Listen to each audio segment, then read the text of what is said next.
The village of Emmaus was the location of one of the most dramatic stories that occurred after Jesus rose from the dead. According to St. Jerome, this church was built over the home of Emmaus' most famous resident, a man called Cleopas. From the Gospel of Luke, we learn that there were 2 disciples who were downcast by learning of the death of Jesus, and that they were confused by reports that his body was missing. On the Sunday of Christ's resurrection, they were walking home from Jerusalem to Emmaus when they met a stranger along the way who listened to their concerns. He then proceeded to tell them how this Jesus was the Messiah who fulfilled many prophecies of the Old Testament.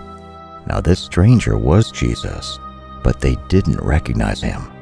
Somehow he looked different to them, and as they began to share a meal that evening, their eyes were opened, and they recognized him for who he really was. Then instantly he disappeared from their sight, and they agreed to return immediately to Jerusalem to report these things to the apostles. Persecution of the early church was soon coming, and later Christian traditions tell us that Cleopas was stoned to death outside his home in Emmaus for the crime of confessing that Jesus was the Messiah. Most scholars agree that this is the actual site of biblical Emmaus, with historic identifications going back to the 4th century. In the year 221 AD, the Romans renamed this city Nicopolis, which is why we call it Emmaus Nicopolis. Over the years, 3 churches were built on this site, the first one dating back as early as the 3rd century. Over here, you can see the foundation of this first church.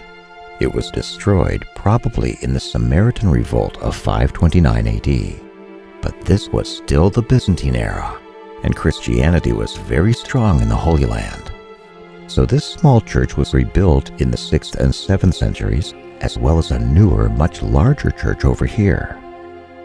That large church was about twice the size of the current church that you're seeing now.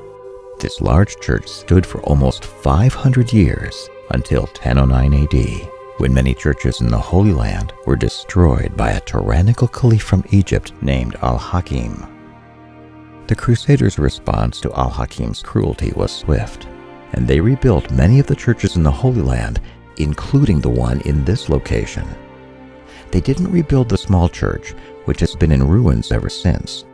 The large church was rebuilt to about half its size, and what you're seeing here are the ruins of this partial Byzantine, partial Crusader church.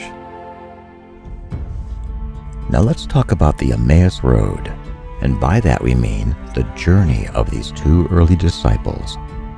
Why did Jesus choose to walk with them? Perhaps it's because of who they were, or possibly it's because of what he wanted to teach them and to teach us. To begin, we aren't sure about the identity of this man called Cleopas. Some say that he was the brother of Joseph, the husband of Mary, and that he himself was the husband of one of the 3 Marys who stood beside the cross of Jesus. Now the traveling companion of Cleopas, the other disciple in this story, is unnamed.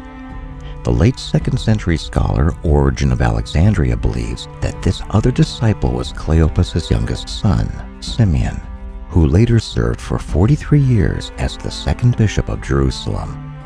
This is very likely, and here's why. It could be that by the time Luke wrote his gospel, Cleopas had already died, but that the 2nd disciple was still alive.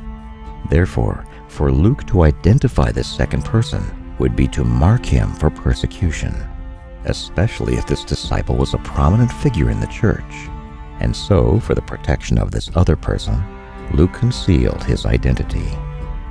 Now, why didn't these disciples recognize Jesus? The answer to that question could be what this entire story is all about. The reason that Jesus concealed his true identity is probably because during his entire earthly ministry, these same disciples believed that he would be something other than what he actually was. They saw him as a potential military liberator through the clouded lens of their limited understanding. But on this occasion, he explained to them how the Messiah would be a spiritual liberator.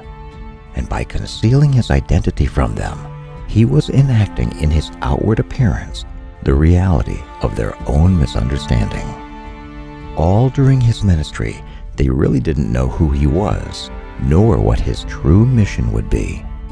But when they finally realized that he was the Messiah, God's only Son, who fulfilled the prophecies of the Old Testament, another miracle occurred.